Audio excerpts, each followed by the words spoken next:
நீங்கள் பார்த்துக் கொண்டிருப்பது உங்கள் விஜய். சதேவ சோம்மேதம் அக்ர ஆசீத் ஏகமேவ அத்விதீயம். சாந்தோக்கிய உபனிஷத்து படைப்பை பற்றி விளக்கும் போது ரொம்ப அழகாக எளிதாக தெரிவிக்கிறது.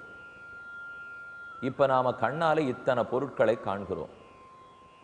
இவை அனைத்தும் படைப்புக்கு முன்னாலும் உண்டு, படைப்புக்கு பின்னாலும் உண்டு. படைப்பு தொடங்கிட்டால் சிருஷ்டி தொடங்கிற்று என்று பொருள். படைப்புக்கு முன்னால் பிரளயம் என்கிற நிலை, பிரளயம் என்னும் நிலை, சிருஷ்டி என்னும் நிலை. இப்போ நாம் அனைவரும் சிருஷ்டிக்கப்பட்டிருக்கிறோம், படைக்கப்பட்டிருக்கிறோம். எவ்வளவோ காலங்கள் கழிந்து இவை அத்தனையும் ஒரு நாள் மறுபடியும் ஒடுங்கத் தொடங்கும். அவையெல்லாம் தன்னுடைய காரணப் பொருளில் போய் ஒடுங்கும். எந்த வரிசையில் இவை படைக்கப்பட்டனவோ அதே வரிசையில் தான் ஒடுங்கும். அதாவது தலைகீழ் வரிசையில். எந்த வரிசையில் படைக்கப்பட்டதோ அதன் தலைகீழ் வரிசையில் தன் தன் தாயிடத்தில், தன் தன் காரணத்திடத்தில் போய் ஒடுங்கும். படைக்கப்பட்ட வரிசையும் பார்ப்போம், எப்படி தன்னுடைய காரணத்தில் போய் ஒடுங்குங்கிறதையும் பார்ப்போம். இதை பற்றி திருமழிசையாழ்வார் சொன்னார்ங்கிறதை முன்னமேயே கூறியிருந்தேன், ஞாபகத்தில் கொள்க. மூல பிரகிருதி, அதிலிருந்து மகான் உருவாயிற்று. மகானிடத்திலிருந்து அகங்காரம். இதை திரும்ப திரும்ப ஒரு பள்ளி வகுப்பை போலே மெதுவாக நான் சொல்கிறதுக்கு காரணம், புரிவதற்கு சற்றே கஷ்டமாக இருந்தாலும் தயவுசெய்து நன்கு மனதில் வாங்கி கொள்ள வேண்டும். ஏன்னா இந்த படைப்பை தெரிஞ்சுக்கிட்டோம்னால் அப்போ நாம் எப்படி எக்ஸிஸ்டன்ஸுக்கு வந்திருக்கோம், நான் எப்படி இன்னைக்கு இருக்கோங்கிறத அப்போ தான் தெரிஞ்சுக்க முடியும். நாம் வேறு ஏதோ ஹிஸ்டரி தெரிஞ்சுக்கலாம், ஜியாகிரஃபி தெரிஞ்சுக்கலாம், பயாலஜி தெரிஞ்சுக்கலாம். ஆனால் நாம் எப்படி படைக்கப்பட்டோம்னு தெரிஞ்சுக்க வேண்டாமா? பகவான் நம்மை படைக்கிறார், அவர் திருமேனியையே தான் மாறுதலுக்கு உட்படுத்துகிறார். அகங்காரம் பிறந்தது, அது மூன்றாக பிரிந்தது. சாத்விக அகங்காரத்திலிருந்து செயல் புலன்கள் 5, அறிவு புலன்கள் 5, மனம் கடைசி. ராஜச அகங்காரத்திலிருந்து ஏதும் பிறக்காது. தாமச அகங்காரத்திலிருந்து 5 பூத சூக்ஷ்மங்கள், அதாவது பஞ்ச தன்மாத்திரைகள்னு சொல்லுவார்கள். தன்மாத்திரைங்கிற நிலை ஒரு நடுவான நிலை. புரியறதுக்காக சொல்கிறேன். உரை குத்துகிறோம். இன்று பாலை ஒரு துளி தயிர் சேர்த்து இரவு படுக்க போகுமுன் உரை குத்தினோம். மறுநாள் காலை 6 மணிக்கு திறந்து பார்த்தால் தயிர் தோய்ந்திருக்கும். ஆனால் இரவு 1 மணிக்கு தூக்கம் வராத போது எனக்கு வேறு வேலை இல்லாமல் போய் தயிர் பாத்திரத்தை திறந்து பார்த்தால் அது பாலாக இருக்குமா, தயிராக இருக்குமா? இரண்டுமாக இருக்காது. பால் என்னும் நிலை மாறியிருக்கும், ஆனால் தயிரான நிலையை அடைந்திருக்காது. பால் நிலை மாறியிருக்கும், ஆனால் தயிர் ஆயிருக்காது. ஃபெர்மெண்டேஷன் ஆங்கிலத்தில் சொல்கிறோமே, இந்த பால் மாறி அது தயிர் ஆகணும் இல்லையா? அந்த ரெண்டுத்துக்கும் இடைப்பட்ட ஒரு நிலை, அந்த நிலையத்தான் தன்மாத்திரங்கள் சூக்ஷ்மங்கள்னு கூறுகிறார்கள். அந்த நிலைக்கு அடுத்தது தயிரான நிலை வந்துவிடும். பாலான நிலை மாறிற்று, நடுநிலையை அடைந்தது, இறுதியான தயிரான நிலையை அடைந்து விட்டது. அதே போலத்தான் இப்போ நம்ம பார்க்க போகிறோம். சாத்விக அகங்காரம், ராஜச அகங்காரம், இப்போ தாமச அகங்காரத்துக்கு வந்துள்ளோம். தாமச அகங்காரம் மாறத் தொடங்குகிறது. எது முதலில் பிறக்கும்? இப்போ இந்த சார்ட்டை நல்லா பார்த்துங்கோ. ஒலி என்னும் தன்மாத்திரை, தன்மாத்திரைங்கிறது நுண்ணிய நிலை. நுண்ணிய நிலைனா நடுவான நிலை. இன்னும் முழுவதுமாக அது பரிணாமத்தை அடையவில்லை, அது இன்னும் நடுநிலையில் உள்ளது. அது ஒலி. ஒலி நன்கு நன்கு வளர்ந்து ஆகாயமாக பரிணமிக்கும். ஆக ஒலியினிடத்திலிருந்து ஆகாயம் உருவாகும். அதோடு அல்ல, ஒலிக்கு அடுத்த தன்மாத்திரை எது? ஸ்பர்ஷம், தொடு உணர்ச்சி தானே. ஒலியினிடத்திலிருந்து ஆகாயமும் உருவாகும், அதே போல ஸ்பர்ஷம் என்னும் நுண்ணிய தன்மாத்திரையும் உருவாகும். அதோட ஒலியோட வேலை முடிஞ்சது. அடுத்து ஆகாயமும் முடிந்தது, உருவாகிவிட்டது. அடுத்து இப்போ தொடு உணர்ச்சி. தொடு உணர்ச்சி என்னும் நுண்ணிய இடத்திலிருந்து, அந்த தன்மாத்திரையிலிருந்து காற்று உருவாகும். தொடு உணர்ச்சி எதனுடைய தன்மை? காற்றினுடைய தன்மை தானே. அப்போ காற்று என்னும் பூதமும் உருவாகும். அதற்கப்புறம் ஒளி என்னும் அடுத்த தன்மாத்திரையும் உருவாகும். இப்போ ஒளிக்கு வந்துட்டோம். ஒளி என்னும் தன்மாத்திரையிலிருந்து அதன் விரிவாக்கமான நெருப்பும் உருவாகும். ஒளிக்கு அடுத்த தன்மாத்திரை சுவை, அதுவும் உருவாகும். இப்போ சுவைங்கிற தன்மாத்திரைக்கு வந்திருக்கும். சுவையினிடத்திலிருந்து தண்ணீர், சுவையின் விரிவாக்கம் தானே தண்ணீர், தண்ணீரும் உருவாகும். சுவைக்கு அடுத்த தன்மாத்திரை எது? மனம், அதுவும் உருவாகும். மனத்திலிருந்து, மனம் என்னும் தன்மாத்திரத்திலிருந்து மண் என்னும் பிருத்திவி உருவாகிவிடும். இதுதான் உருவாவதன் வழி. திரும்ப ஒரு தரம் பாருங்க. ஒலியிலிருந்து ஆகாயமும் தொடு உணர்ச்சியும், தொடு உணர்ச்சியிலிருந்து காற்றும் ஒளியும், ஒளியினிடத்திலிருந்து நெருப்பும், அடுத்தது சுவையும், சுவையினிடத்திலிருந்து தண்ணீரும் மணமும், மணத்தினிடத்திலிருந்து மண்ணாகிற பிருத்திவி. இப்படித்தான் 5 தன்மாத்திரைகள், 5 பூதங்கள் இவை உருவாகும். இதெல்லாம் சிருஷ்டி கிரமம். அப்போ ஆதியில் நாம் தொடங்கும்போது பிரகிருத்தியிலிருந்து தொடங்கினோம். பிரகிருத்தியிலிருந்து மகான், மகான்லிருந்து அகங்காரம், அகங்காரம் 3ஆக பிரிந்தது.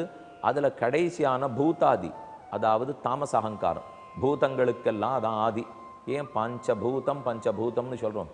பூதம்னு சொன்னால் பெருசாக இருக்கிறது. பிருத்திவி, அப்பு, தேஜஸ், வாயு, ஆகாசம் இவையெல்லாம் பருத்தவை. இதனுடைய சூக்ஷ்மங்கள் எது? சப்தம், ஸ்பரிசம், ரூபம், ரசம், கந்தம். இப்படி நம்ம ரொம்ப ஒரு வெப்னு சொல்கிறோம் இல்லையா? வெப்னா என்ன? நன்கு பின்னப்பட்டிருக்கிற ஒரு வலை, எ குட் ஃபேப்ரிக். அதை போல தான் இது பின்னப்பட்டிருக்கு. ஏன்னா நமக்கு 5 ஞானப்புலன்கள், ஞானப்புலன்களால் தெரிந்து கொள்ளுபவை 5 சுவை முதலானவை, சப்த, ஸ்பரிச, ரூப, ரச, கந்தம். அந்த 5னுடைய வெளிப்பாடு எது? அந்த 5னுடைய விரிவாக்கம் பிருத்திவி, அப்பு, தேஜஸ், வாயு, ஆகாசம். அப்போ நம்முடைய அறிவு புலன்கள், பஞ்ச தன்மாத்திரைகள், பஞ்சபூதங்கள் இவை அனைத்தும் ஒன்றுக்கொன்று பின்னி பிணைந்து கிடக்கின்றன. இது எல்லாவற்றையும் பகவான் படைத்தார்.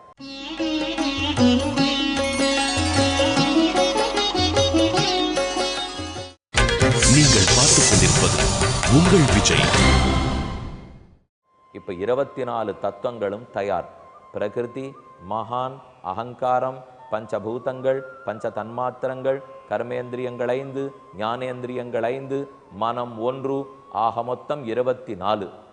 இனிமே இந்த 24 வச்சுண்டு உலகத்தை பெருமான் சிருஷ்டிக்க போகிறார். எப்படி? 24லும் 5 பூதங்களை எடுத்துக்கொண்டு, இதோ நிலம், இதோ நீர், இதோ நெருப்பு, காற்று, ஆகாயம், இந்த 5ஐயும் போட்டு கலக்கிறார். இதுக்கு பஞ்சீகரணம்னுட்டு பேர்.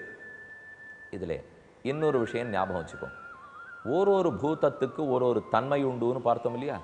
ஆகாயத்துக்கு ஒலி தன்மை, காற்றுக்கு தொடு உணர்ச்சி தன்மை, நெருப்புக்கு ஒளி தன்மை, தண்ணீருக்கு சுவை தன்மை, மண்ணுக்கு பூமிக்கு வாசனை தன்மை. ஆனால் அந்தந்த தன்மையோடு நின்றுடாது. அடுத்தடுத்து ஒரு தன்மை கூடுறது.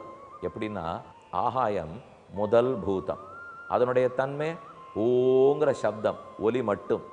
ஆனால் ஆகாயத்திலிருந்து அடுத்து காற்று பிறந்ததல்லவா, அதனால் ஒலியும் அதற்குண்டு. காற்று வீசச்சே ஊன்னு ஒரு சத்தத்தோடு வீசுறது இல்லையா? ஒலியும் உண்டு, அதே தொடு உணர்ச்சியும் உண்டு. அதனால் 2 தன்மைகள் காற்றுக்கு வந்து விட்டன. காற்றினிடத்திலிருந்து நெருப்பு பிறக்கும். நெருப்புக்கு 3 தன்மை உண்டு. முதல்ல இருக்கக்கூடிய ஆகாசத்தினுடைய சப்தம் உண்டு. ஏன்னா சட சட சடான்னு நெருப்பு எரியறது பற்றியலா? நெருப்பு பிடிச்சுன்னு எரியரிச்சே ஒரு ஒலி கேட்குறதே. அதே அடுத்து தொடு உணர்ச்சி, தொட்டா கொதிக்கிறதே, கொப்பளம் வந்து விடுறதே, தொடு உணர்ச்சியும் உள்ளது. அதுக்கப்புறம் 3வது ஒளி, தனக்குண்டான பளபளப்பும் உள்ளது. அடுத்தது சுவைக்கு போவோம். சுவை நடத்தில் தோன்றினா தண்ணீர். தண்ணீர் நடத்தில் இப்போ 4 தன்மை இருக்கும். தண்ணீர் அலையடிக்கச்சே சத்தம் கேட்கறது. அடுத்தது அதுக்கு நம்ம தண்ணீர் வந்து மேலே வாரி அடிச்சது, சில்லுன்னு இருக்கு, குளிர்ந்த தண்ணீர் இருந்தா அப்போ தொடு உணர்ச்சி. அந்த தண்ணீர் நடத்தில் பட்டு பிரதிபலிக்கிறது, ஒளியும் இருக்கிறது. அதுக்கப்புறம் தண்ணீருக்குன்னு இருக்கிற சுவையும் இருக்கிறது. அப்போ 4 ஆயிடுதா? அதுக்கப்புறம் கடைசியில் மண் நடத்த பிருத்திவி நடத்தில் வந்தால் 5மே இருக்கும். அதனால தான் அடுத்தடுத்து ஒரு தன்மை கூடிக்கொண்டே போகும். இதைத்தான் திருமழிசையாழ்வார் சாதித்தார். பூனிலாய வைந்துமாய், பூமிக்குண்டான 5 தன்மைகளாய், புனல்கண் நின்ன 4மாய், புனல்னா தண்ணீர், தண்ணீரில் இருக்கக்கூடிய 4 தன்மைகளாய், தீனிலாய 3மாய், நெருப்பில் இருக்கக்கூடிய 3 தன்மைகளாய், சிறந்த கால் 2மாய், கால் என்றால் காற்று, காற்றுக்கு இருக்கக்கூடிய 2 தன்மைகளாய், மீனிலாய 1மாகி ஆகாயத்துக்கு இருக்கக்கூடிய ஒரு தன்மையாய் என்று அடுத்தடுத்து பிறக்க பிறக்க தன்மைகள் கூடிக்கொண்டே வரும். ஆகையால் தான் நம்ம இப்போ ஆகாயத்தை பார்க்குறோம். ஒலி மட்டும்தானே அதுக்கு தன்மை. ஆனால் பார்க்கச்சே நீளமாக இருக்கு பாருங்க. வர்ணம் எப்போ கூடித்தோ வர்ணம் ஒளி நெருப்பின் தன்மை. ஆனால் ஆகாயத்தில் அது தெரிகிறது.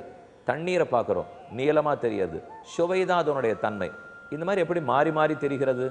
அதன் தன்மை மட்டும்தான் அதில் தெரியணும். ஆகாயத்துக்கு நிறமே இருந்திருக்கக்கூடாதே, தண்ணீருக்கு நிறம் இருந்திருக்கக்கூடாதேன்னு தோணும்.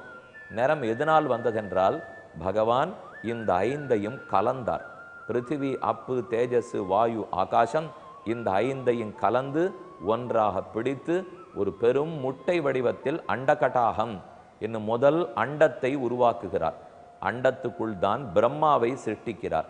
பிரம்மாவை இடையிட்டு கொண்டு அவர் மூலம் மற்ற அனைவரையும் தேவர்கள், அசுரர்கள், ராட்சசர்கள், மனுஷர்கள், பாம்புகள், கீரிகள், சிங்கம், புலி, செடி, கொடி, பறவை, இனம், ஊர்வன, பரப்பன என்னென்ன உண்டோ அவை அனைத்தையும் பிரம்மாவை கொண்டு சிருஷ்டிக்கிறார். அப்போ பிரம்மா வரைக்கும் பகவானே திருமாலே சிருஷ்டித்து விடுவார். அவர் அதை சிருஷ்டிப்பதற்கு முன்னால் பிரம்மா வாழறதுக்கு இடம் வேணுமே, அவர் மேற்கொண்டு படைத்த அதெல்லாத்தையும் வைக்கிறதுக்கு இடம் வேணுமே. அதற்காகத்தான் இவ்வளவு பெரிய அண்டம். இந்த அண்டத்தை உருவாக்குறதுக்கு முன்னால் என்னென்ன செய்தார்? மூல பிரகிருதி, மகான், அகங்காரம், பஞ்சபூதம், தன்மாத்திரம், கர்மேந்திரியங்கள், ஞானேந்திரியங்கள், மனசு, அப்புறம் இதெல்லாத்தையும் கலந்து கட்டியாக பிசைந்து ஒரு அண்டத்தை உருவாக்கி எல்லாவற்றையும் செய்தார். இது ஒரு பக்கம். பிரம்மா வரைக்கும் படைச்சது, அதுக்கப்புறம் நாம் எல்லாரும் படைக்கப்பட்டது. இதே போல பிரளயம் வருது பாருங்க. மறுபடியும் அனைத்தும் பகவானிடத்தில் போய் ஒடுங்கி ஆக வேண்டும் அல்லவா? அதுக்கு ஒரு கிரமம் இருக்கு. எந்த வரிசையில பிறந்ததோ அதனுடைய ரிட்டர்ன் ஆர்டர், அதனுடைய ரிவர்ஸ் ஆர்டர். இப்போ அப்படின்னா கடைசியா பூமி ஏற்பட்டது. பூமி போய் தண்ணீரில் லயிக்கும், தண்ணீர் போய் நெருப்பில் லயிக்கும், நெருப்பு போய் காற்றில் லயிக்கும், காற்று போய் ஆகாயத்தில் லயிக்கும், ஆகாயம் அகங்காரத்தில் லயிக்கும், அகங்காரம் மகானில் லயிக்கும், மகான் மூலப்பிரகிருதியில் லயிக்கும், மூலப்பிரகிருதி பிரம்மத்தின் திருமேனியோடே லயிக்கும். இதுதான் ரிவர்ஸ் ஆர்டர். இப்போ பிறக்கும் போது அங்கேருந்து வந்தது. இப்போ இந்த ரெண்டு ஆர்டரையும் நீங்கள் பார்த்துக்கலாம். பிரம்மன் திருமேனி, அதுவே மூலப்பிரகிருதி. மூலப்பிரகிருதி மகான், மகான் அகங்காரம், அகங்காரம் மூணா பிரிந்தது. அதிலே கடைசியான தாமச அகங்காரத்திலிருந்து ஆகாயம், அதிலிருந்து காற்று, அதிலிருந்து நெருப்பு, அதிலிருந்து நீர், கடைசியாக பிருத்திவி. இப்போ திரும்ப மொத்தம் அழிய போகிறது. பிருத்திவி அப்சு பிரளீயத்தே. அப்சு, அப்சுனா தண்ணீரில், பிருத்திவி தண்ணீரில் போய் லயிக்கும். ஆபகா தண்ணீர், தேஜஸ் அதாவது நெருப்பில் போய் லயிக்கும். தேஜஸ் என்கிற ஒளி அதாவது நெருப்பு காற்றில் போய் லயிக்கும், காற்று ஆகாயத்தில் லயிக்கும் என்று திரும்ப திரும்ப திரும்ப ஒன்று. ஏன் இந்த மாதிரி லயிக்கணும்? ஏன்னா ஒரு பொருளை அழித்தோமானால் அது தன் முன்னிலையை அடைவது தான் லயம்னு பார்த்தோம். லயமடைகிறதுனால் தன்னிலை மாறி முன்னிலையை அடைதல். அதனால தான் இந்த ஒன்னொன்று தனக்கு இருக்கிற முன்னிலை அடைந்தது மொத்தம் போய் பிரம்மத்தில் ஒட்டி கொள்ளும். அப்போதும் உலகனைத்தும் இருந்தது, இப்போதும் உலகனைத்தும் இருக்கிறது. ஆனால் என்ன நிலை வேறுபாடு? இப்போ இதெல்லாம் பேரு, ஊரு, வேறுபாடு, விவகாரம், பேச்சு எல்லாத்தோடையும் இருக்கிறது. அப்பவும் இது இத்தனை இருந்தது. ஆனால் இந்த வேறுபாடுகள் கிடையாது. எல்லாம் சூக்ஷ்ம தசையில் பெயர் உருவ வேறுபாடுகள் இல்லாமல் பிரம்மத்தோடு ஒட்டி கொண்டிருக்கும். இப்போ நாம் இருக்கிறது ஸ்தூல தசை, விரிவடைந்த நிலை. அப்போ இருந்தது சூக்ஷ்ம தசை, நுண்ணிய நிலை. அப்போ பிரம்மத்தோட நுண்ணிய பொருள்கள் ஒட்டி கொண்டு இருந்தன, இது பிரளயம். பிரம்மத்தோட ஸ்தூலமான விரிவடைந்த பொருள்கள் ஒட்டி கொண்டிருக்கின்றன, இது சிருஷ்டி. அப்போ இப்பவும் எல்லா பொருள்களும் உண்டு, அப்போதும் அனைத்து பொருள்களும் உண்டு. ஆனால் நிலை வேறுபாடு. இப்போ விரிவாக்கம், அப்போ நுட்பம். நுண்ணிய நிலையில் அப்போ இருந்தது. இப்போ இந்த மாதிரி பேர் ஊரெலாம் சொல்ல முடியாது. இப்போ இதில் பார்க்குறோம், இந்த புஸ்தகம் பார்க்குறோம், இது மகாபாரதம், இது பாகவதம், இது கேமரா, இது லைட்டு, இதெல்லாம் ஒன்றும் அப்போ கிடையாது. நானோ நீங்களோ வேறுபாடு ஆத்மா பிரிவு ஏதும் இல்லை. அனைத்தும் ஒன்னும் தேவும் உலகமுயிரும் மற்றும் யாதுமில்லாவன்னு நான்முகன் தன்னோடு தேவரலகோடு ஈர்படைத்தான் குன்னம் போல் மணிமாடனோடு திருக்குருகூர் அதனுள் நின்ன வாதிப்பிரான் நிற்க மற்ற தெய்வம் நாடுதிரே. அனைத்தும் பிரம்மத்தோட ஒட்டின்றிருக்கும். இது ஒரு உயர்ந்த கருத்து. ஜகத் எப்படி சிருஷ்டிக்கப்படுறதுன்னு பார்த்தோம். இதை நினைத்து நினைத்து பார்த்தா தான் பெருமாள் நமக்கு இதை காட்டி கொடுத்து எவ்வளவு பெரிய உதவி புரிந்திருக்கார் என்று தெரிஞ்சுக்கலாம். இதை இன்று பார்த்தோம்.